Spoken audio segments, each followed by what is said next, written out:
the 12 rules to live by on testosterone. We're getting up to the top. This is rule number 2. The treatment plan, of course. Now you've done everything in the workup to be treated for low testosterone, or maybe you're on testosterone from yourself, anti-aging, from the streets, from a guru, or you're on anabolic steroids and you're ready to transition yourself over to a sustainable, safe testosterone regimen for life. That's what this is all about.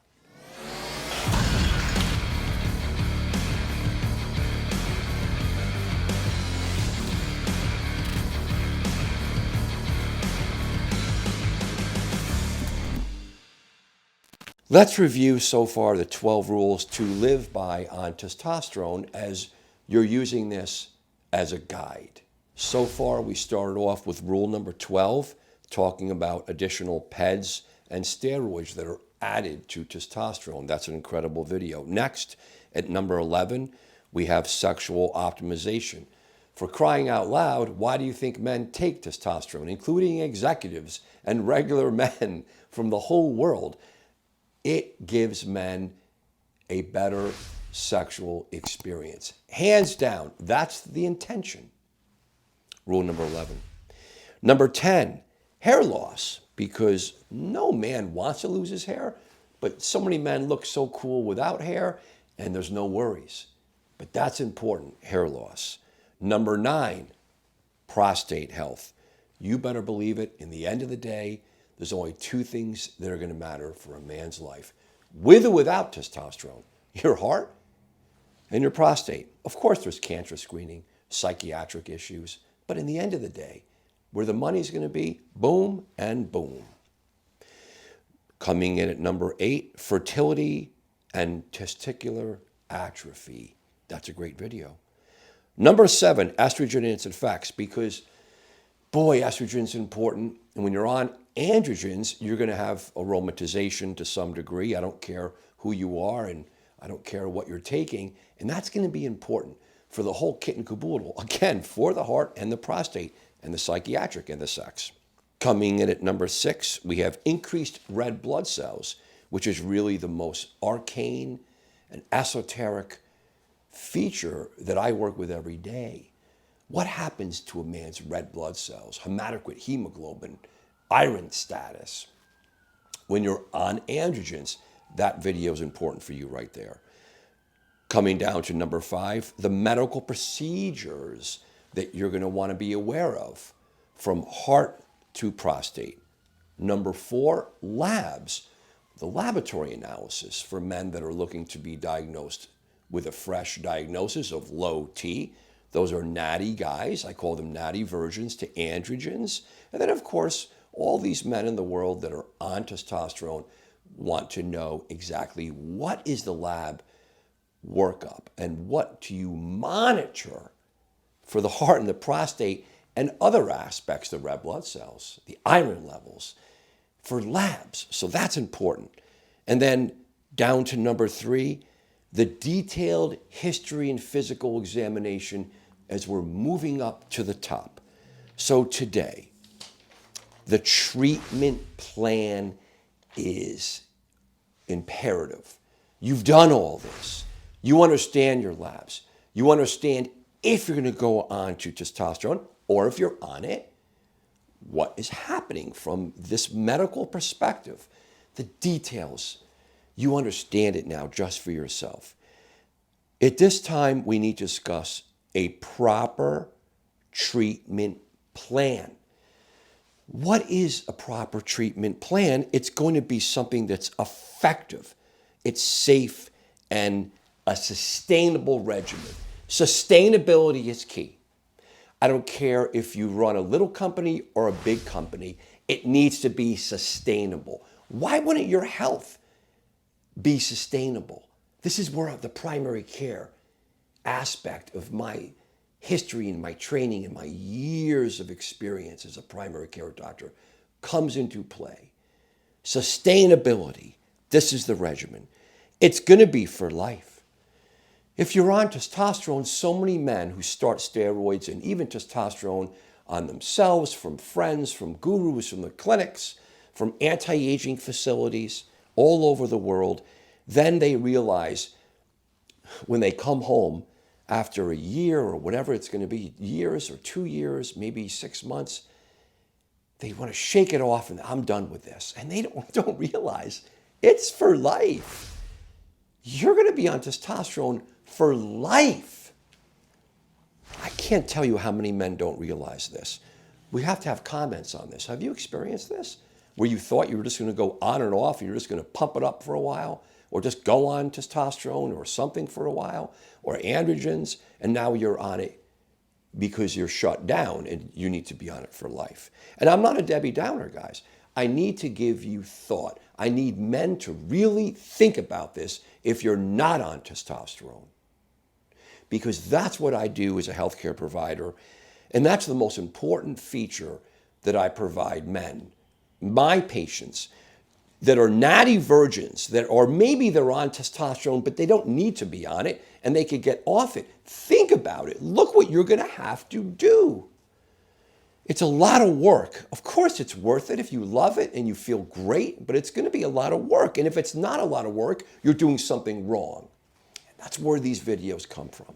That's what they're for you guys. Let's talk about what this plan is going to be now. Number one, the delivery mechanism of action. What do you have? Head to toe. We have gels, transdermal gels, creams, and patches. It's transdermal through the skin. Next, believe it or not, you have a buccal, you have a mouth gum cheek device, very old. No one uses it really. I've seen people start on it and it's very interesting. I don't use it. No one really uses it, but this is a historical expert perspective for you guys. I have to always give everything, and I do a lot of research for this, but this is my day job. And if I don't know something, guys, or I miss something, please leave a respectful comment. If you feel that I missed something, I'd love to hear a comment. Next, we have nasal. There's actually a delivery mechanism that's relatively new in the last 5 years maybe, where you deliver testosterone nasally, and it's got some unique features. More on that later from me. Pellets. You can insert pellets into the subcutaneous skin. That's a special procedure, but it's an easy procedure, and some men actually like it. Next, we have oral. We have a pill, and it's not anabolic steroids. It's not Anavar. It's not Winstrol. It's oral. It's testosterone undecanate. It's just like the long-acting, super long-acting injection, although it's a pill, and it goes through the oral. It goes through the lymphatics, and you take it twice a day with fatty food. And it's expensive, but it can work. Last but not least, we have the injections. And this is something that I'm an expert in. In the end of the day, it's cheap, it's effective.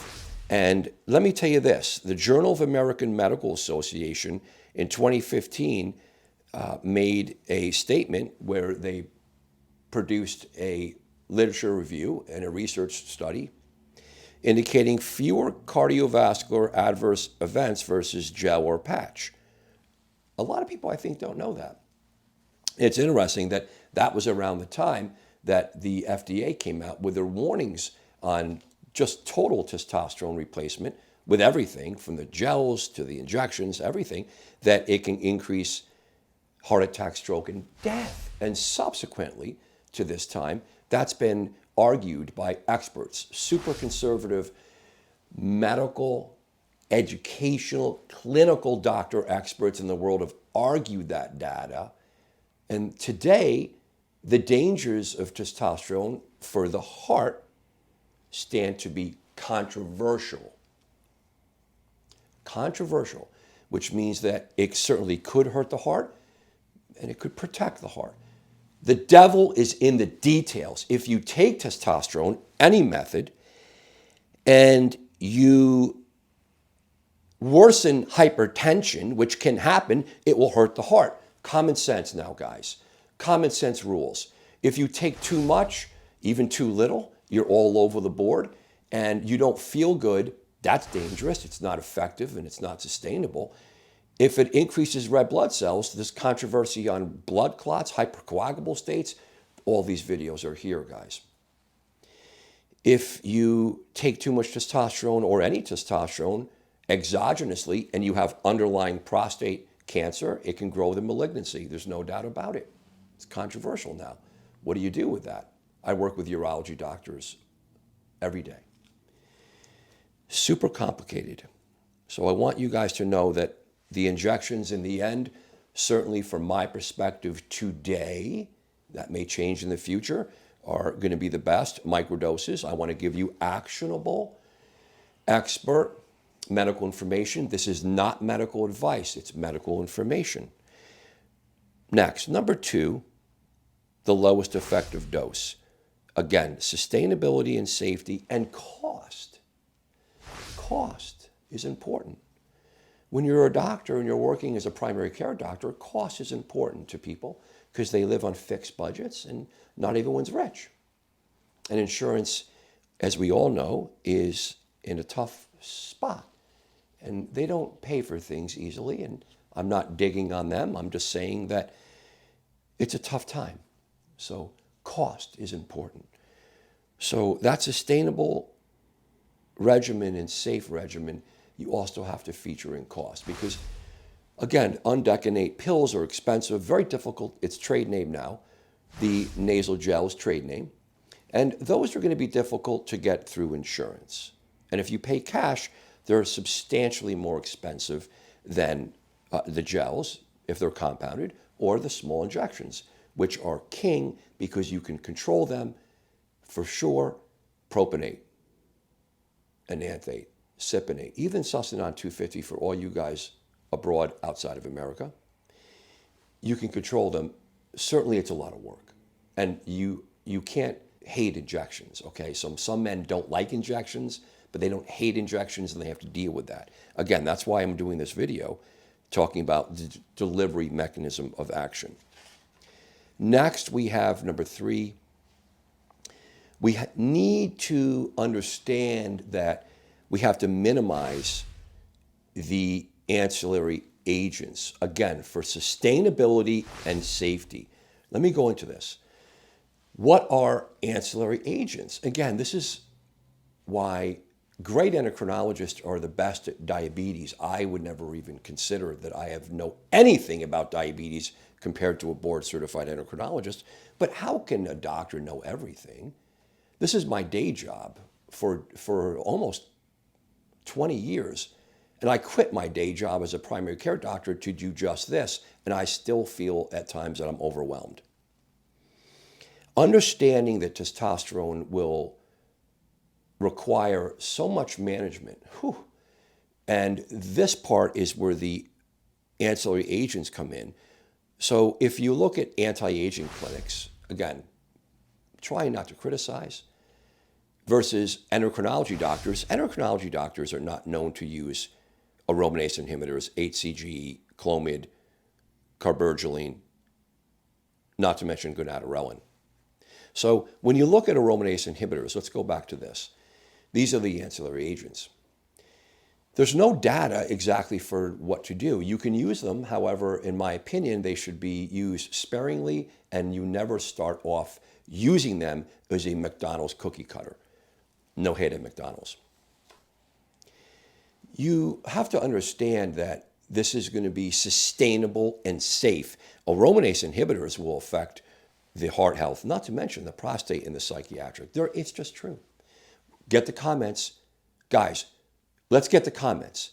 These comments are incredible because the comments are coming from you. This is real.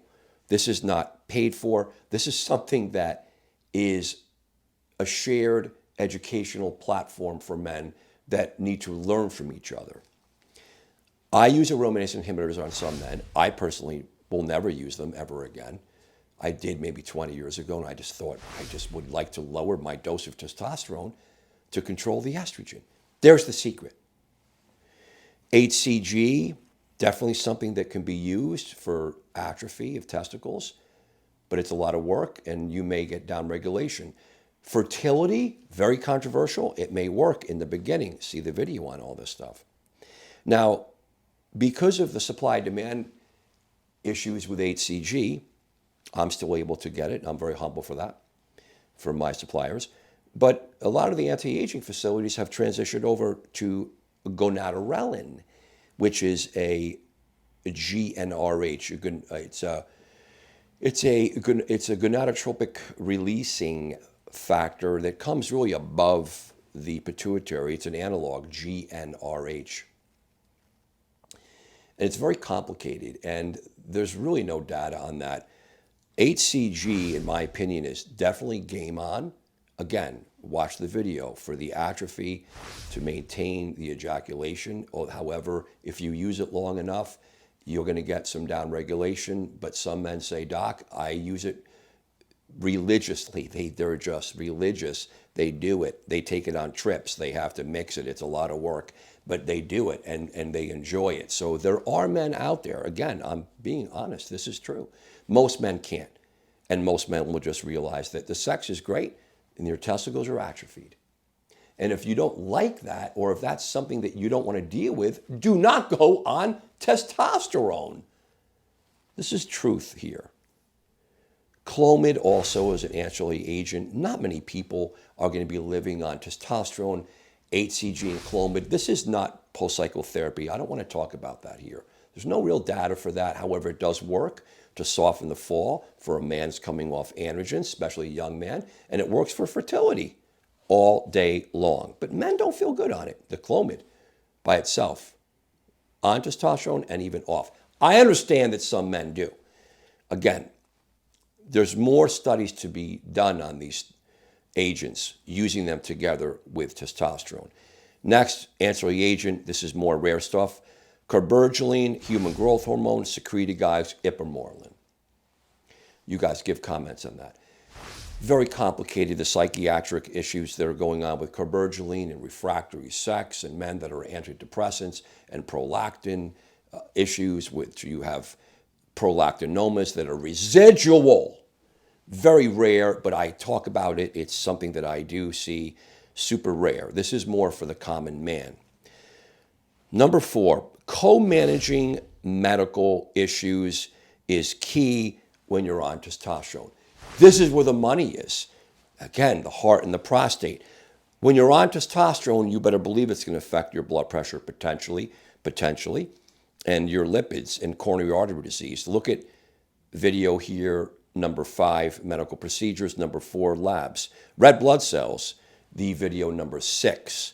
You have to understand, these are, if you're going to live a very long life on testosterone, it's going to affect your heart, the prostate. Video number 9, digital rectal examinations by a great urologist, in my opinion, only because there's no better finger in the world on your prostate than a surgical urologist. No, who's going to argue that? I guess if you're a doctor, you're a primary care doctor, and you do tons of these, and you're very adept at it, and you're super confident, and you're really experienced, you can definitely equal a urologist. But I want my prostate and my men to be taken care of by the best. You know, the eagles fly high, they fly together. That's an eagle right there, a urologist. Psychiatric issues, if you're going to co-manage, moodiness, depression, general anxiety, there's no question. Androgens, forget the roid rage. Testosterone affects the brain. That's what we want. We want an increased mood. You may be moody. It may be, and indeed, from the delivery mechanisms and the ups and downs and the sustainability and the estrogen. But in the end, if you have underlying mood disorder, you have depression history, you have general anxiety, it's so important. I can't tell you how many men I take care of, real men that have underlying general anxiety disorder and even a little testosterone. We do everything to nail it down tight, super conservative doses, watching the estrogen, everything. They end up in the ER. Of course, rarely. They suffer with panic attacks, irritation, agitation, and moodiness. Another reason why you want to think, if you want to be on testosterone, do you want to disturb your natural levels of testosterone. Are they really that bad? Because you're going to have to deal with this, and there's no turning back once you're on testosterone for years. And again, if you're a man that you've gotten off testosterone after years, that's great. I'm so happy to hear it. However, many men, once they've been exposed to the central nervous system, not to mention to super physiologic steroids, which I'm helping these men, you change things in your central nervous system. I want this to be known. It's okay to deal with men that have, especially general anxiety disorder, on consistent and conservative doses of testosterone, looking at all the other medical issues with antidepressants. Yes, antidepressants are okay. They really are. And some men will have to use them. You want to get a psychiatrist or a great healthcare provider, a clinical social worker, a psychologist. You want to work with PhDs, master's degrees, social workers, healthcare providers all over the world to do cognitive behavioral therapy, in addition potentially to the proper dose of the many, many types of antidepressants that are utilized for general anxiety disorder. Last but not least, micromanage. Microdose and micromanage. You are here because you need to understand, you want to understand this, and you're going to have to work with yourself, with me on these videos. You can get on the anabolicdocapp.com. Come to the man-to-man meetings every Tuesday night, 9 p.m. We're going to have more times. And avail yourself of understanding these incredible details, because it's never going to end. Testosterone is burgeoning and growing through the world. It's a beautiful thing, but it's a lot of work. So you have to micromanage this, all this world, all this, everything here. You are responsible, and you're going to be the consumer, the educated healthcare consumer of the future, utilizing your digital resources. Thank you so much, gentlemen. I really hope this helps. Next week is number 1. What will be the number 1 rule to live on testosterone? Stand by. And please give comments. Thank you, gentlemen.